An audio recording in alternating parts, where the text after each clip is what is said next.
is a growing citizens movement demanding an explanation of chemtrails. And I talked to my NSA buddies at Fort Carson, Peterson Air Force Base, and Buckley, where I was actually their doctor taking care of the pilots flying and spraying the chemtrails. So I know it's real. If anybody says it's not real, they're full of it. It's not the same as conducting some localized test for some defensive project. This is open air operations. It's not a test. This thing is in place.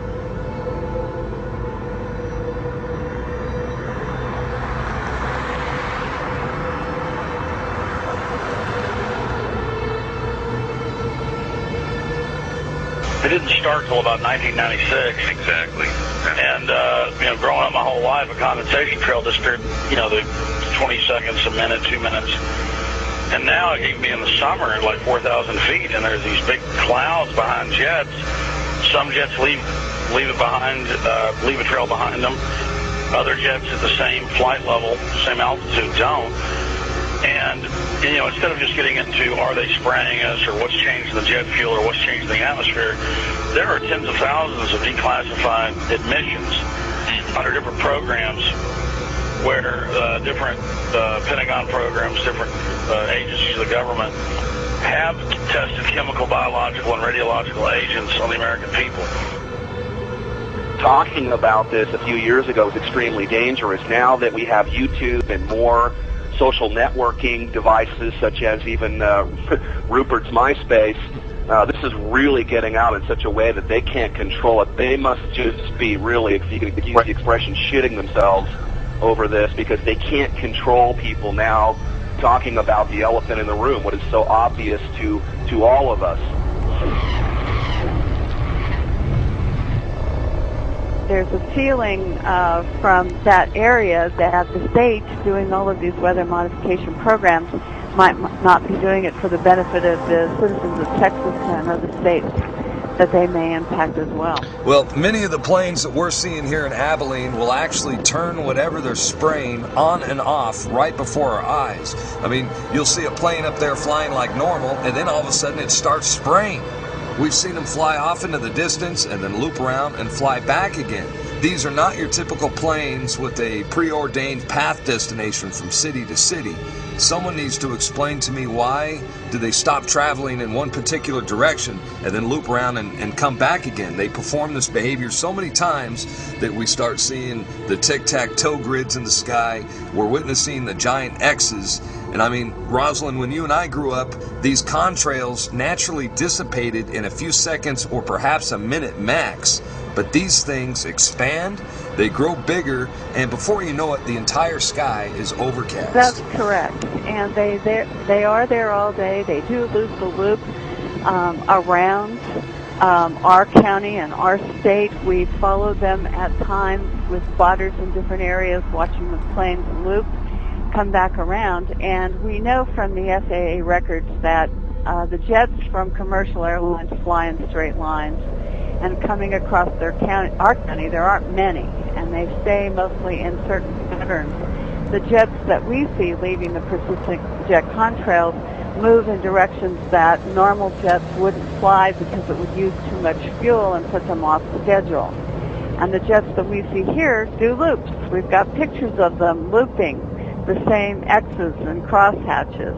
But I believe that some of that, not only are they looking for keeping something in the air almost all the time, but we feel that some of the markings are to mark the start and stop areas for their programs so that they can watch their experiments either from satellite or the ground.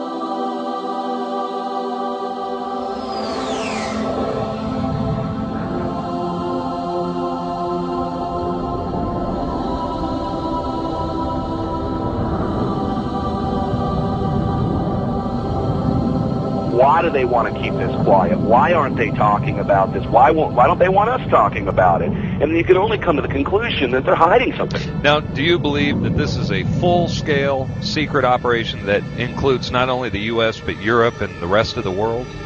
Well, that's apparent because you can see the pictures from all over the world, and I get them constantly. Some areas are worse than others. The excuse for this is, number one, weather modification, number two, to save us from global warming, and number three, to save us from the terrorists. A lot of these programs, of which there are many patterns and which has been designated as wake vortex simulation carried out by NASA Langley Research Center, many of these operations and the patents go on to explain how if there is a biological attack by terrorists at some point, that these exercises and practices will, in a sense, save us with the spider webbery that comes down from the aerosol spraying, potentially gathering the chemical mass spray that could be sprayed on any given population. The problem with that is the terrorists don't have the means to deliver this. They don't have the access to deliver this over the American populace per se. And the only people who have been doing this, that is biological experiments on the American people, is the military themselves, which has been admitted from everything from Operation Shad to the spraying that happened in San Francisco, I believe back in the 60s and the 70s, that literally killed people.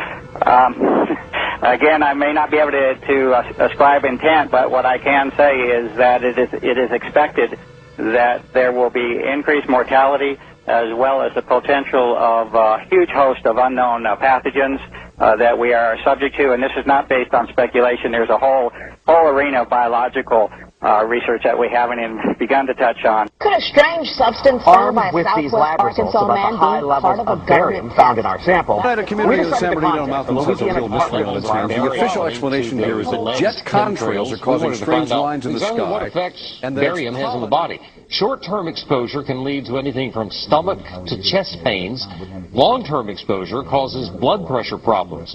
Ryan addressed concerns by chemtrail researchers that barium could be meant to wear down a person's immune system. You're talking about dominating our air supply without the human consent in a way that is difficult for many of us certainly to conceive, and certainly many of us refuse to accept it even in the light of sufficient and overwhelming evidence.